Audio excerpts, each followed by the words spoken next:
Salam sejahtera dalam kasih Tuhan Yesus. Mengucap syukur senantiasa merupakan salah satu ciri hidup orang Kristen.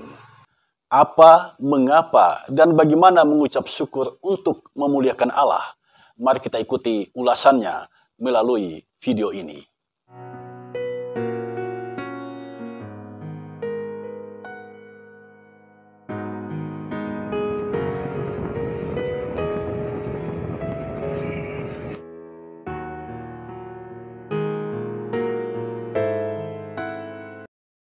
Saya membuat video ini berdasarkan permintaan dari netizen agar saya membahas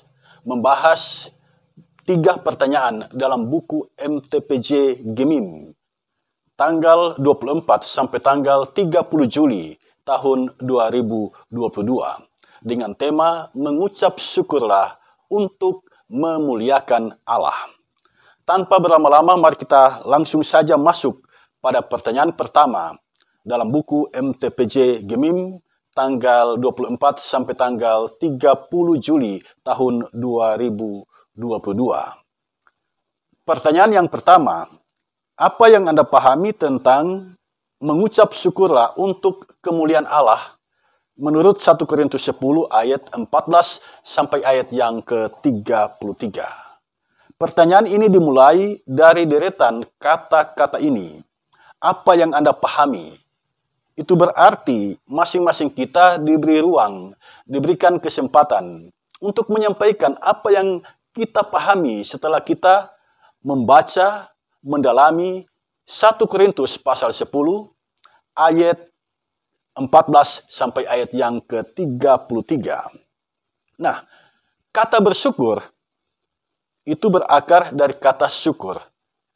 Nah, kata syukur ini diadaptasi dari sebuah kata dalam bahasa Arab, dan kemudian kata itu dijadikan bahasa baku dalam bahasa kita. Kalau kita membuka Kamus Besar Bahasa Indonesia, kita mendapatkan ada 2 pengertian dari kata syukur ini. Yang pertama, terima kasih kepada Allah. Itu yang pertama. Jadi kalau syukur adalah terima kasih kepada Allah, berarti mengucap syukur adalah menyatakan terima kasih kepada Allah. Hal ini sering kita temukan dalam percakapan sehari-hari. Misalnya seperti ungkapan berikut ini. Ia mengucap syukur kepada Allah karena pendamping hidupnya luput dari kecelakaan. Jadi kata syukur di sini pengertiannya adalah terima kasih kepada Allah. Pengertian yang kedua dari kata syukur adalah untunglah. Jadi menyatakan kelegaan, menyatakan perasaan senang, dan lain sebagainya. Misalnya, untunglah pacarku tidak celaka. Nah, dari sini kemudian saudara sekalian, kita mengerti mengucap syukur berarti menyatakan terima kasih kepada Allah atas segala kebaikannya yang telah dinyatakan di dalam kehidupan kita. Dalam teks 1 Korintus 10, ayat 14 sampai ayat yang ke-33, kalimat mengucap syukur dapat kita temukan dalam ayat 30 bacaan kita. Di sini tertulis, kalau aku mengucap syukur atas apa yang aku turut memakannya, mengapa orang berkata jahat tentang aku karena makanan yang atasnya aku mengucap syukur? Di sini Paulus menunjukkan kepada kita bahwa dia mengucap syukur atas makanan. Tapi kemudian jadi pertanyaan, mengapa hal ini dipersoalkan? Mengapa mengucap syukur atas makanan itu dipersoalkan?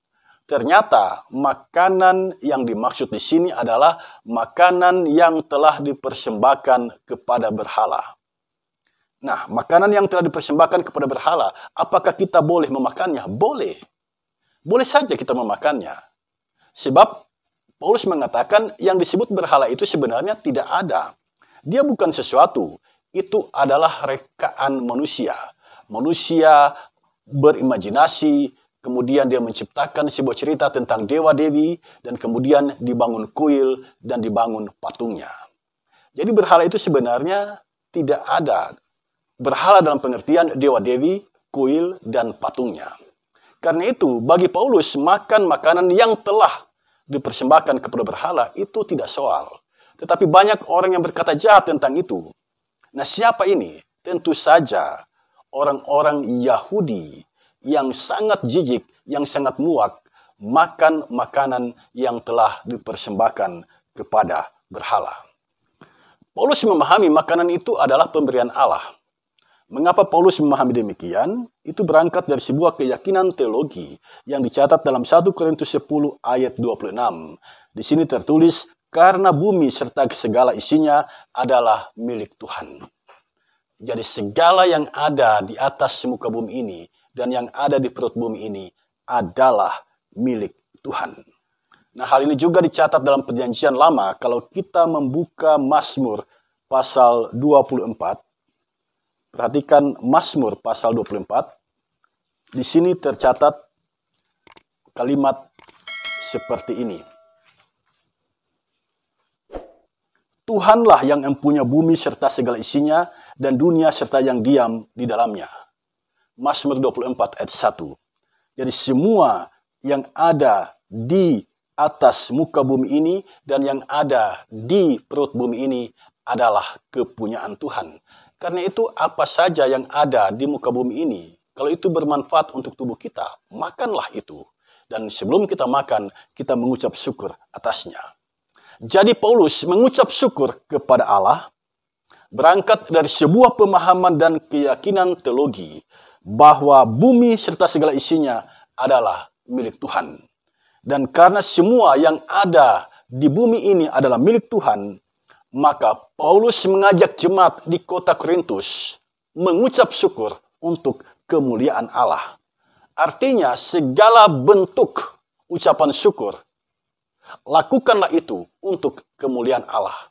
Segala penyelenggaraan ucapan syukur, lakukanlah semuanya itu untuk kemuliaan Allah semata. Ini jawaban atas pertanyaan pertama dalam buku MTPJ Gemim ini. Pertanyaan yang kedua, mengapa orang-orang percaya mengucap syukur kepada Tuhan menurut 1 Korintus pasal 10 ayat 14 sampai ayat yang ke-33. Nah, di sini kita diminta untuk menjawab apa yang melatar belakangi atau memotivasi orang untuk mengucap syukur kepada Allah. Dan jawabannya kita harus temukan di dalam 1 Korintus 10 ayat 14 sampai ayat yang ke-33. Saudara, mengucap syukur itu selalu terhubung dengan kebaikan Tuhan dalam kehidupan kita manusia. Mengapa orang-orang percaya mengucap syukur kepada Tuhan? Jawabnya sederhana, karena Tuhan itu baik adanya. Karena Tuhan itu telah menyatakan kebaikannya di dalam kehidupan orang-orang yang percaya kepadanya. Jika kita membuka Mazmur pasal 106 ayat 1 dan Mazmur pasal 107 ayat 1, alasan mengucap syukur jelas di sana. Mengucap syukurlah kepada Tuhan sebab Ia baik. Ia baik. Itu alasan orang percaya mengucap syukur kepada Tuhan. Nah, sekarang mari kita temukan jawabannya di dalam bagian Alkitab yang kita baca di dalam 1 Korintus pasal 10 ayat 14 sampai ayat yang ke-30. Mari kita temukan di sini apa kebaikan-kebaikan Tuhan yang telah dinyatakan di dalam kehidupan umat manusia. Dalam hal ini orang-orang yang percaya kepada Yesus Kristus sebagai Tuhan dan Juru Selamatnya. Mari kita lihat ayat 16 sampai ayat yang ke-17. Nah, di sini dijelaskan tentang perjamuan kudus. Ketika seseorang makan roti perjamuan, ketika dia makan roti itu, dia dipersekutukan dengan tubuh Kristus.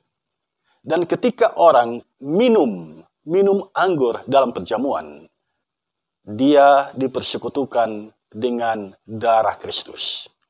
Jadi pesan dari perayaan perjamuan kudus adalah orang-orang yang makan roti dan minum anggur perjamuan itu, orang-orang ini dipersekutukan dengan Yesus Kristus, Tuhan kita.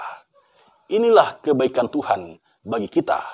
Kita yang berdosa ini dipersekutukan dengan Tuhan Yesus. Kita yang berdosa ini ditebus dosa kita oleh Yesus, dan itu kita peringati melalui perjamuan kudus. Yang kedua, ayat 22. Dalam ayat yang ke-22 tertulis seperti ini. Atau maukah kita membangkitkan cemburu Tuhan? Apakah kita lebih kuat daripada Dia? Di sini tertulis bahwa Tuhan itu cemburu. Maukah kita membangkitkan cemburu Tuhan? Nah, cemburu itu adalah tanda cinta. Jadi kalau Tuhan disebut cemburu, itu berarti Tuhan mencintai kita. Tuhan mengasihi kita, umat ciptaannya. Itulah kebaikan Tuhan yang kedua. Yang ketiga, ayat 26. Saya bacakan bagi kita semua. Karena bumi serta segala isinya adalah milik Tuhan. Ini kebaikan Tuhan bagi kita. Pemeliharaan Tuhan di dalam kehidupan kita. Bahwa bumi serta segala isinya adalah milik Tuhan. Jadi apa yang ada di atas muka bumi ini dan yang ada di dalam perut bumi ini, semuanya adalah milik Tuhan. Jadi kita bukan pemilik atas apa yang ada di atas muka bumi ini. Semuanya ini adalah milik Tuhan.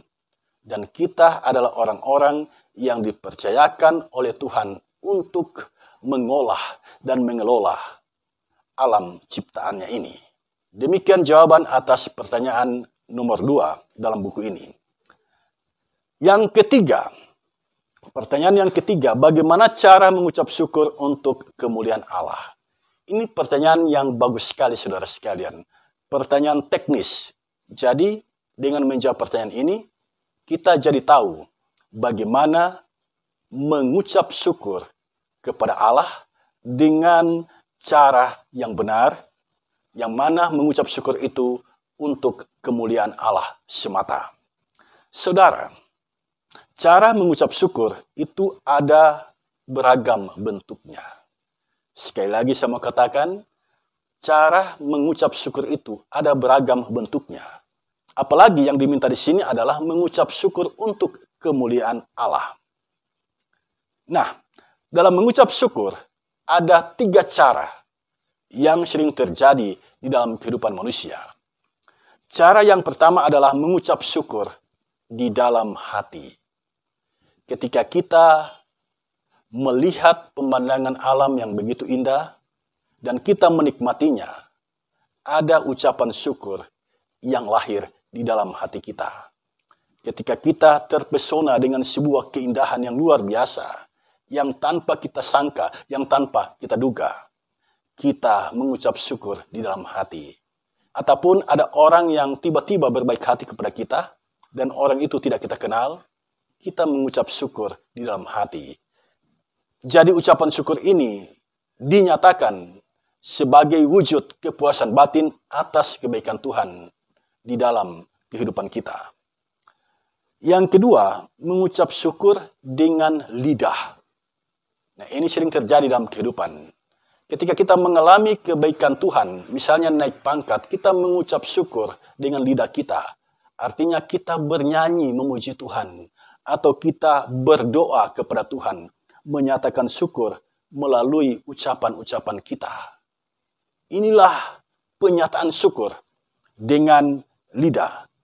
Ini sesungguhnya lahir dari sebuah pengakuan atas kebaikan Tuhan di dalam kehidupan kita. Yang ketiga, mengucap syukur dengan perbuatan. Nah, bagaimana itu mengucap syukur dengan perbuatan? Mengucap syukur dengan perbuatan adalah memanfaatkan anugerah yang Tuhan berikan kepada kita. Contoh sederhana begini, ketika kita panen cengkih, panen pala, panen kelapa, panen ikan di laut, ketika kita menikmati anugerah Tuhan ini, kita menyatakan syukur melalui perbuatan. Misalnya, kita menyelenggarakan ibadah syukur, atau kita menjamu orang-orang makan minum sebagai ungkapan syukur kepada Tuhan yang telah memberkati kita melalui panen-panen yang saya sebutkan tadi. Atau kita bekerja lebih maksimal lagi sebagai ungkapan syukur kepada Tuhan yang senantiasa memberkati kehidupan kita. Demikianlah 3 hal yang boleh saya sampaikan di sini. Cara mengucap syukur untuk kemuliaan Allah. Jadi ucapan syukur yang dipersembahkan kepada Allah, itu adalah ucapan syukur yang berkenan kepada Allah. Itu adalah ucapan syukur yang sungguh-sungguh memuliakan Allah. Tuhan telah berbuat baik kepada kita. Dia telah menganugerahkan nafas kehidupan bagi kita. Dia menjaga, melindungi kita sampai detik ini. Dan dia telah menganugerahkan keselamatan kepada kita di dalam dan melalui Yesus Kristus Tuhan kita. Semuanya itu adalah kebaikan Tuhan. Mari kita jalani kehidupan ini dengan selalu mengucap syukur kepada Tuhan untuk kemuliaan Allah. Dia adalah Bapa yang sangat baik dan sungguh baik, yang senantiasa memberkati kehidupan kita. Mengucap syukurlah senantiasa, karena itulah yang dikehendaki Tuhan di dalam hidupmu. Demikianlah beberapa hal yang boleh saya sampaikan melalui kesempatan ini. Saya harap kita lebih mengembangkan apa yang telah saya sampaikan ini, sebab ini merupakan salah satu perspektif yang saya pahami seperti ini, dan Anda bisa menambah, bisa memperkaya apa yang saya sampaikan melalui channel ini. Tuhan memberkati kita. Amin.